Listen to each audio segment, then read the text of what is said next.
बांग्लादेश में मौलाना को आखिर क्या परेशानी है? ये है वो मौलाना। बंगाल में सीएम शुभेंदु ने घुसपैठ और पशु वैध पर कड़ा फैसला लिया है, तो उसका असर भारत के पड़ोसी देश बांग्लादेश पर नजर आ रहा है। जुमे की नमाज के बाद ढाका समेत कई जगह भारत विरोधी जुलूस निकले। बांग्लादेश में कट्टरपंथियों ने भारत और बंगाल विरोधी नारे लगाए। आरोप लगाया कि बंगाल में मुस्लिमों के साथ ज्यादती की जा रही है। बंगाल में बीजेपी की जीत के बाद मुसलमानों पर अत्याचार हो रहे हैं, यह आरोप लगाया जा रहा है। कट्टरपंथियों ने सीएम शुभेंदु को धमकी दी और विवादित बयान भी दिया। 2 दिन पहले भी पशु वध के नियम के खिलाफ कट्टरपंथी सड़क पर उतरे थे।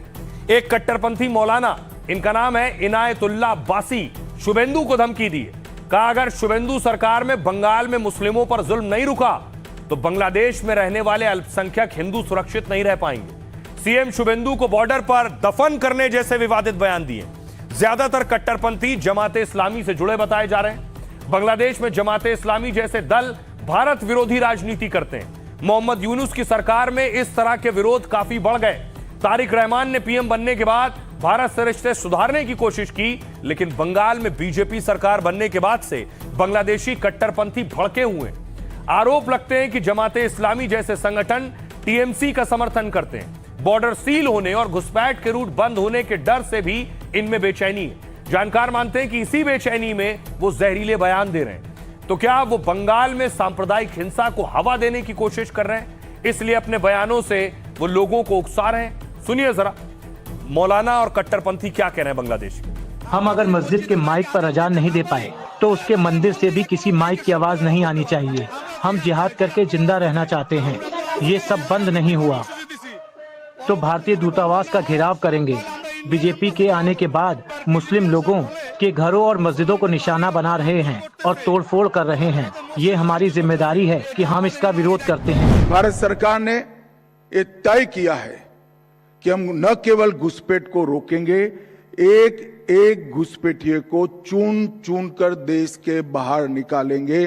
कौन नया घुसपैठिया आया है, क्या रूट है, कहां से तस्करी हो रही है, कहां से गौ तस्करी हो रही है, ये सारे रूटों को चुन चुन कर बंद करना, समाप्त करना, ये बीएसएफ की जिम्मेदारी है। मैं सुरक्षा बल के जवानों को भरोसा दिलाना चाहता हूं कि ये 60वें साल में ही हम स्मार्ट बॉर्डर प्रोजेक्ट को लॉन्च कर बांग्लादेश और पाकिस्तान की पूरी सीमा को हम अभेद करेंगे और इससे आपके काम में आपको बहुत बड़ी तकनीकी सहायता उपलब्ध हो जाएगी। और क्या यही वजह है कि बांग्लादेश में कट्टरपंथी परेशान है? क्योंकि बॉर्डर सील हो रहे हैं और जो उनकी अब तक मनमर्जी चलती थी वो अब बंद होगी। इसके अलावा यह भी एक वजह है, कहा जाता है बहुत से पशु तस्करी होती थी। अब हाल ये है कि बंगाल में कोई गाय खरीदने को तैयार नहीं है। जो लोग गाय बेचने आते हैं, गाय हत्या के लिए, कुर्बानी के लिए, वहां कोई गाय खरीद नहीं रहा।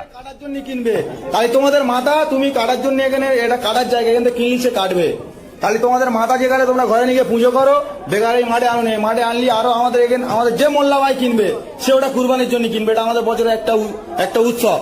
তাই তোমরা এটা যেহেতু তোমাদের মাথা যেখানে, তাহলে তোমরা কেন হাটে বেচতে এনেছো? এটা চলে যাও বেকার থাকো নি, যাও চলে যাও। বেকার তোমাদের মাথা, তুমি ने চলে যাও। বেকার এখানে আনো নি, এটা কুরবানির হাট। तस्वीरें आप देख रहे हैं, गाय बेचने वालों की तो लाइन है, लेकिन जब से शुभेंदु ने बैन लगाया है कोई खरीदने को तैयार नहीं है।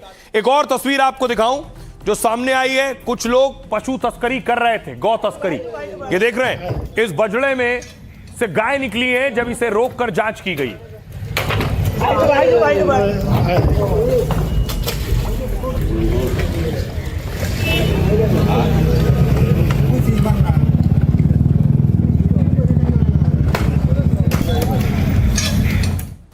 और यह सख्ती बढ़ाई गई है क्योंकि बकरीद है। बकरीद से पहले प्रशासन की पूरी कोशिश है कि ऐसी कोई हरकत ना हो जिससे कानून व्यवस्था की स्थिति और चुनौती सामने आए। ये फिरोजाबाद की तस्वीर आप देख रहे हैं। पुलिस ने फ्लैग मार्च निकाला है और अनुज इस फ्लैग मार्च को लीड कर रहे हैं।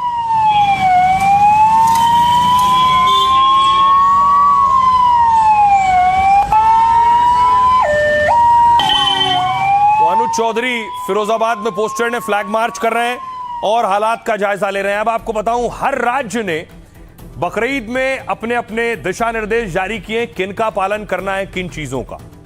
सबसे पहले देखिए जरा पश्चिम बंगाल में गौ हत्या कुर्बानी पर नया फरमान आया है। गाय, बैल और बछड़ों की कुर्बानी पर बैन लगा दिया है। दूसरे जानवरों की कुर्बानी के लिए सर्टिफिकेट जारी हुए। बिना फिटनेस सर्टिफिकेट के बंगाल में पशु वध बैन है। सड़क किनारे सार्वजनिक जगह पर भी कुर्बानी बैन है।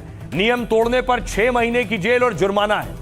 उत्तर प्रदेश में गाय, बछड़ा, बैल की कुर्बानी गैर कानूनी है। राज्य में खुले में कुर्बानी पूरी तरह से बैन है।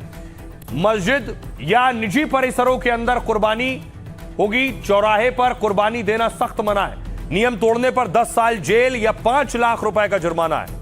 और महाराष्ट्र में देखिए, सार्वजनिक स्थानों पर जानवरों की कुर्बानी बैन है। सड़कों, फुटपाथों और मैदानों में कुर्बानी बैन है। कुर्बानी सिर्फ प्रशासन की तय जगह पर होगी। नियम तोड़ने पर मकोका के तहत कार्रवाई होगी। गैर कानूनी बूचड़खानों पर मकोका लगेगा और गौ तस्करी करने वालों पर भी मकोका लगेगा। मकोका भारत के सख्त कानूनों में से एक है। अंडरवर्ल्ड माफिया को खत्म करने के लिए 1999 में शुरू किया गया। मकोका में 15 की बजाय 30 दिन की रिमांड मिलती है और दोषी पाए जाने पर 5 साल जेल से फांसी तक संभव है। दिल्ली में देखिए, बकरीद पर गौवंश, गाय की कुर्बानी गैर कानूनी है। बछड़ा और ऊंट की कुर्बानी पर भी बैन है।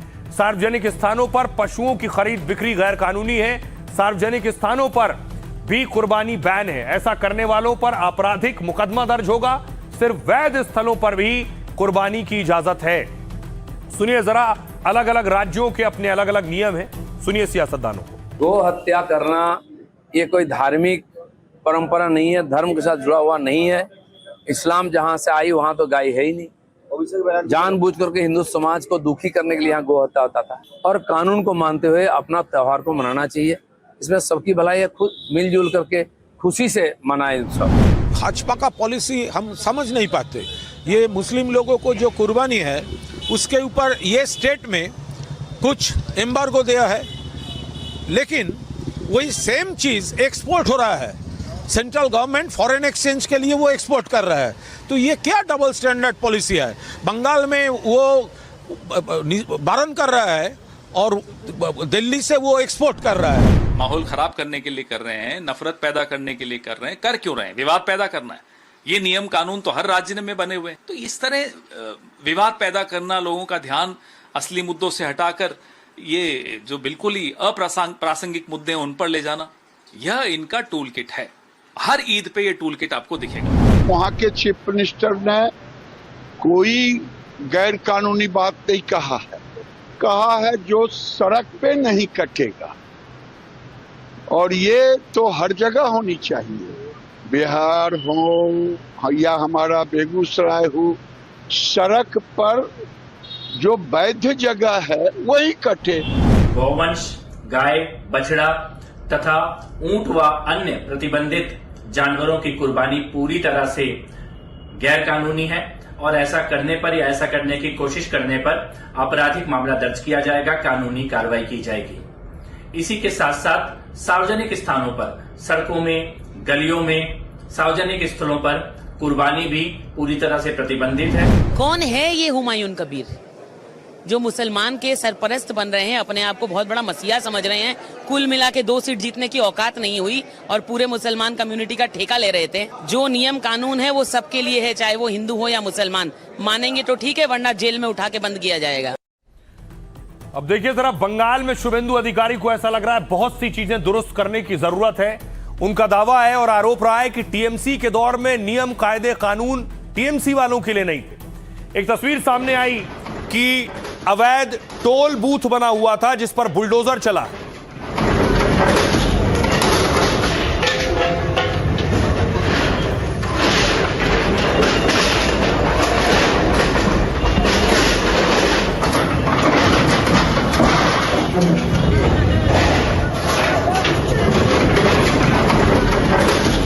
अब देखिए जरा दूसरी तरफ एक तस्वीर सामने आई है हुगली से। ममता बनर्जी के करीबी तस्वीर आप देख रहे हैं। ये 2 तस्वीरें मैं आपको दिखा रहा हूं। एक तस्वीर आप देख रहे हैं, ममता राज में एक डॉन रहा जिसका नाम था सोना पप्पू, उसके ठिकाने पर रेड हुई है, जो पहली तस्वीर आप देख रहे हैं। दूसरी तस्वीर जो आप देख रहे हैं, डीसीपी शांतनु के घर पर रेड हुई है और बताया जाता है दोनों मिलकर बड़े काम कर रहे थे, जिसके बाद ये एक्शन हुआ है।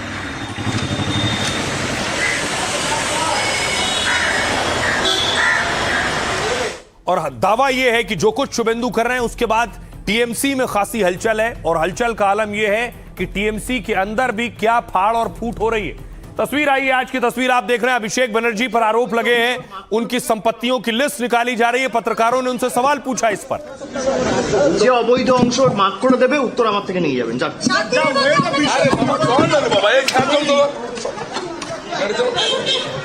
ये जो तस्वीर आप देख रहे हैं, अभिषेक बनर्जी ममता बनर्जी के भतीजे हैं, और शुभेंदु ने कई बार दावा किया, उनकी सरकार ने दावा किया कि लिस्ट निकलवाई जा रही है ममता बनर्जी के भतीजे की कितनी संपत्ति है, कहां कहां संपत्ति है, उसके बाद उसकी जांच होगी। अब क्या ममता बनर्जी की पार्टी में भगदड़ की स्थिति है?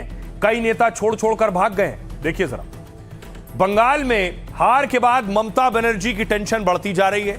ममता के करीबी पूर्व मंत्रियों की गिरफ्तारी हुई तो पार्टी के कई बड़े सांसद और विधायक बागी हो गए। कई नेता, पार्षद और करीबी उनका साथ छोड़ने लगे। उत्तर 24 परगना में टीएमसी के 30 से ज्यादा पार्षदों ने इस्तीफा दे दिया है। खबर है कि कोलकाता के मेयर हैं, ये आप तस्वीर देख रहे हैं, फिरहाद हकीम भी इस्तीफा दे सकते हैं। फिरहाद हकीम टीएमसी के बड़े अल्पसंख्यक नेता माने जाते हैं। ममता सरकार में शहरी विकास और नगर पालिका मंत्री रहे। फिरहाद आजादी के बाद से कोलकाता के पहले मुस्लिम मेयर हैं, लेकिन खबर है कि वो अब मेयर पद और टीएमसी छोड़ना चाहते हैं। इससे पहले कई सांसद और विधायक भी बगावत का संकेत दे चुके हैं। शुभेंदु सरकार के फैसले के खिलाफ ममता ने जब धरना दिया तो इसमें टीएमसी के 80 में से महज 36 विधायक मौजूद रहे। विरोध प्रदर्शन से 44 विधायकों की गैर मौजूदगी से हड़कंप मचा। क्या ममता की पार्टी में कलह और बड़ी दरार पड़ गई है? क्या ममता और अभिषेक की नीति और फैसले से नाराजगी बढ़ी है? खबर है कि पिछले दिनों ममता बनर्जी के घर हुई बैठक में अभिषेक बनर्जी का विरोध हुआ। कुछ विधायकों ने अभिषेक बनर्जी पर फैसले थोपने का आरोप लगाया। फाल्टा सीट से जहांगीर के हटने के पीछे भी सवाल उठाए गए। ममता ने हाल में जब अपने घर पर एक इमरजेंसी मीटिंग बुलाई तो उसमें पार्टी के 6 सांसद, 15 विधायक गैर मौजूद रहे। तो चर्चा होने लगी कई टीएमसी सांसद, विधायक पाला बदल सकते हैं। तो ऐसा होता है जब पार्टी हारती है तो फिर भगदड़ मचती है। सुनिए सियासतदान क्या कहते हैं। बुलडोजर किया जा रहा है कलकत्ता शहर में, जो हम लोग कभी नहीं देखे। 15 साल में ममता बनर्जी का सरकार चली है, लेकिन गरीबों के पेट में कभी भी लात नहीं। हिसाब तो आपको देना होगा। आप भारतीय नागरिक है, आप कहीं पर जा सकते हैं। आपका नेता युवराज अभिषेक बनर्जी को अदालत ने बोला है देश से बाहर नहीं जाएगा। आप लोग भी देश से बाहर नहीं जा सकते हैं जब तक बंगाल के लोगों को आप जो डिपार्टमेंट संभालते थे उसका 15 साल का पूरा हिसाब आपको देना है। इसमें अगर राजनीति करना है कि लोकतंत्र का हत्या हो रहा है तो हत्या होने दीजिए।